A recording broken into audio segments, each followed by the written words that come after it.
Have you ever stopped to think about the eerie vibe of gas stations, especially late at night?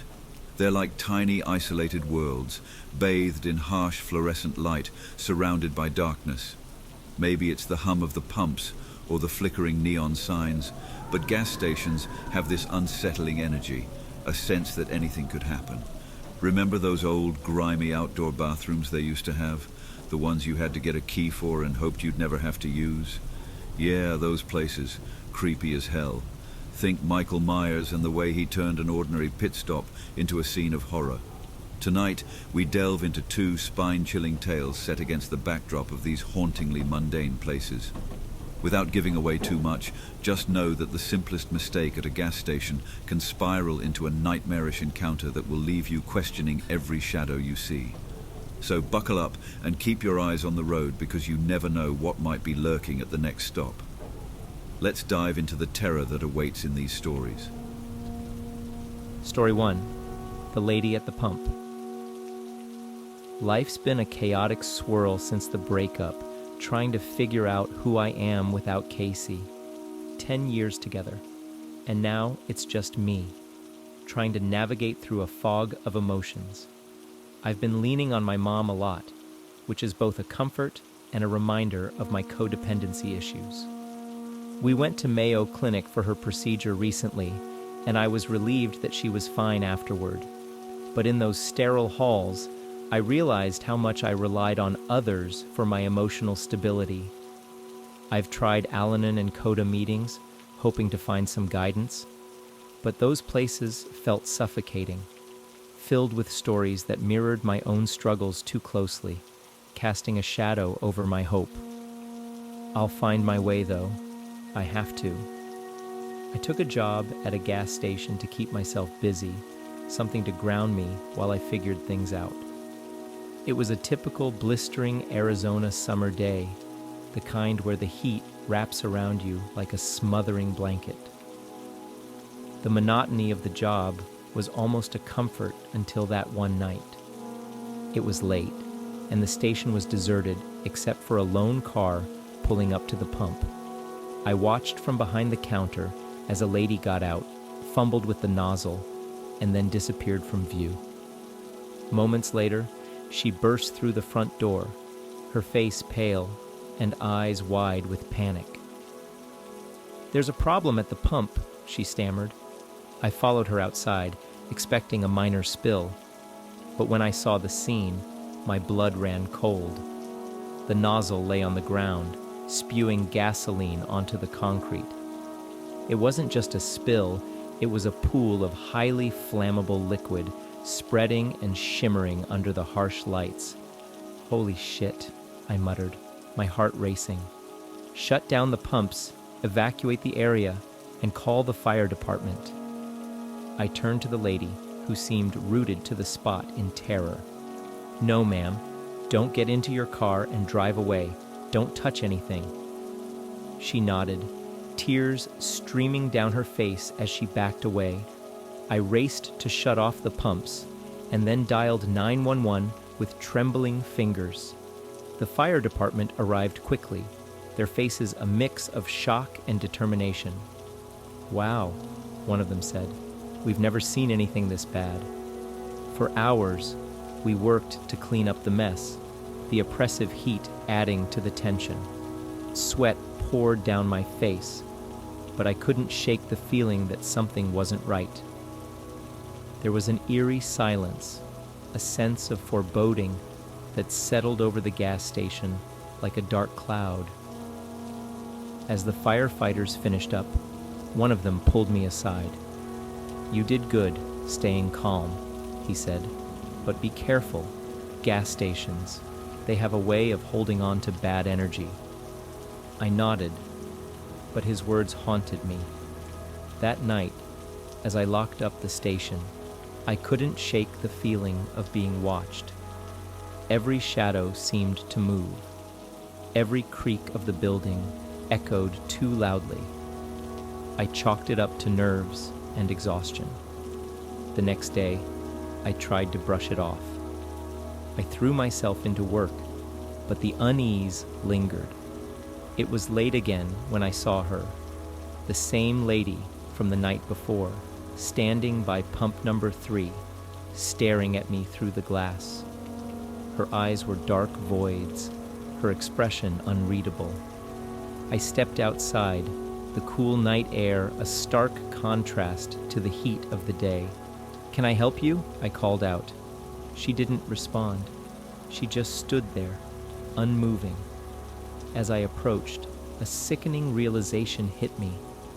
Her clothes were the same, but they were soaked, dripping with gasoline. The smell was overwhelming. "Ma'am, you need to move away from the pumps," I said, my voice trembling.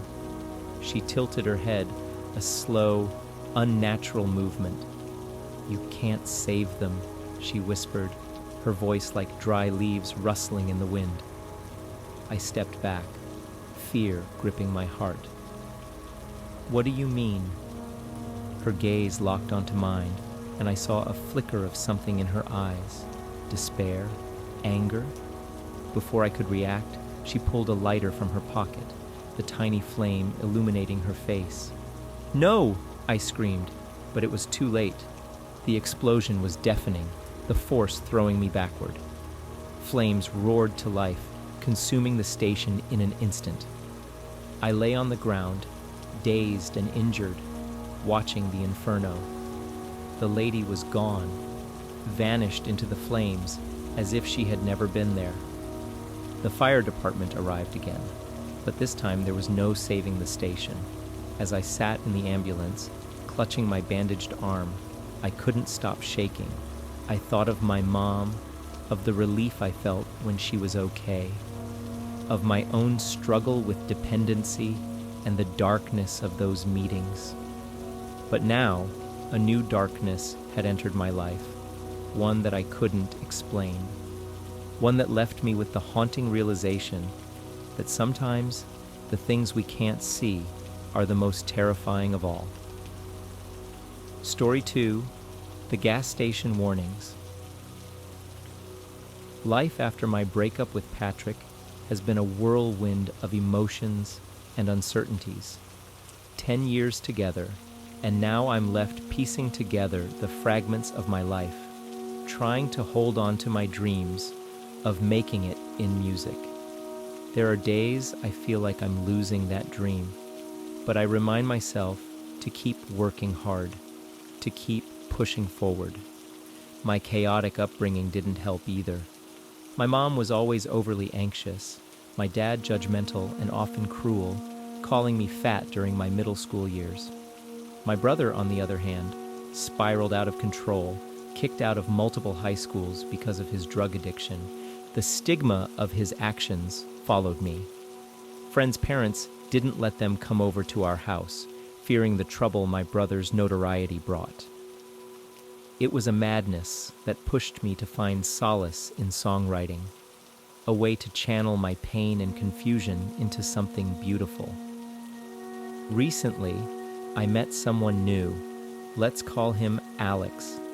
Alex has been a surprising source of support, helping me see my own worth and encouraging me to believe in myself again. He's shown more faith in me in a few short weeks than Patrick did in a decade. Despite trying to find some stability, life keeps throwing curveballs. Twice now, I've had unnerving experiences at gas stations that shook me to my core. The first time was on a dark, early morning. I had an early flight, leaving at 6 a.m., so I was driving to the off-airport parking lot around 4 a.m., running dangerously low on gas. I pulled into a dimly lit gas station close to the airport. The place had a sinister air about it, with 2 men sitting outside drinking and a third emerging from the shadows.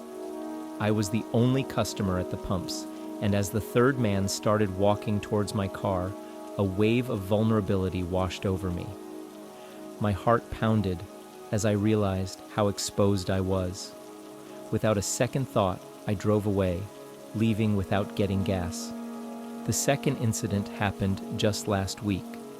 I was returning a rental car to an Enterprise location in Philadelphia and needed to top up the gas tank. The Waze app directed me to a Getty station nearby. As I pulled up, my eyes widened at the sight before me.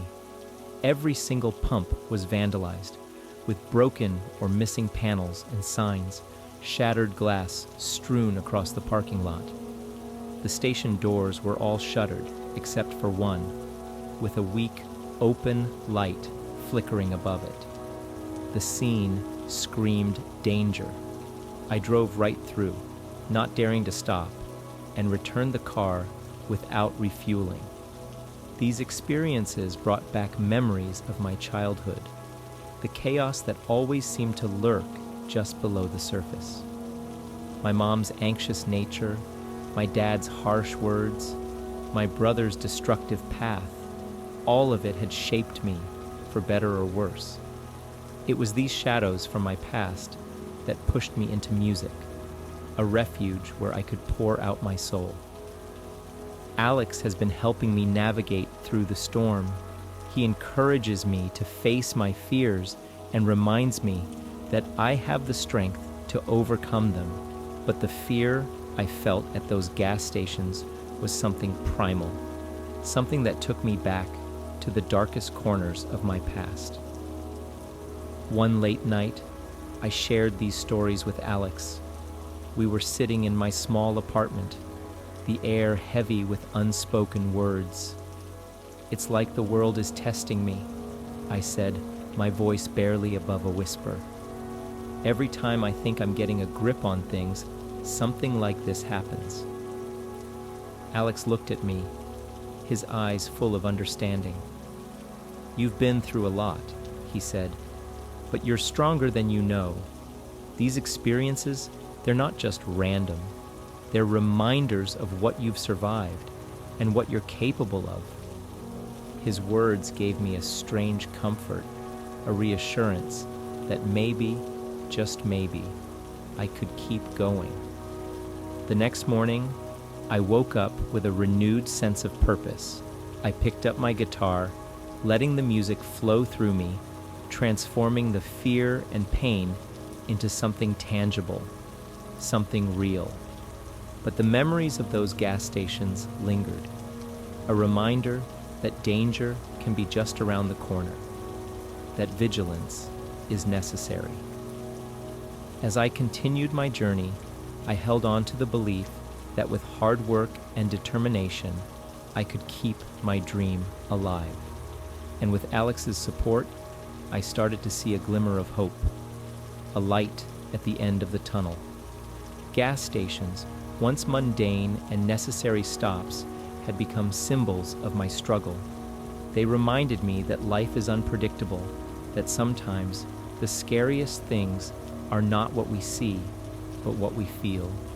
And in those moments of terror, we find our true strength.